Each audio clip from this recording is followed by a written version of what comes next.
Orqamizda tovuq katayda po'rlar bilan shopirlar qurgan, sababi ustaga puli yo'q edi, qarzga olib turib, ham yo'q edi, tiqadigan joyga tiqib qo'yganlar, o'shuning uchun ilojsizlikdan sotilyapti. Narxi $55,000 berib olaman deyaptilar, ikkita uyni puliga. Ko'rib turibsizlar, ikkita o'tili arxitektorni kim qilgan desiz, arxitektorda jiyanlari qilgan ekan.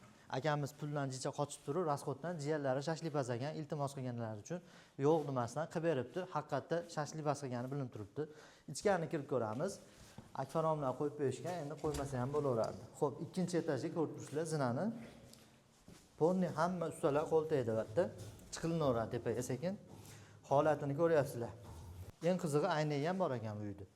Bitta minus tomoni bor, faqat o'sha uyda egasi 3-4 yil yashab beradi sizlar bilan birga, uy olgungacha. Zicha paddash yaqib turasizlar. Kirgili 29-maktabda orqasida mana ko'rib turibsizlar. 7-etajda yashagandan yashayverasiz. Holat zo'r, gaz suv svetdan muammo yo'q.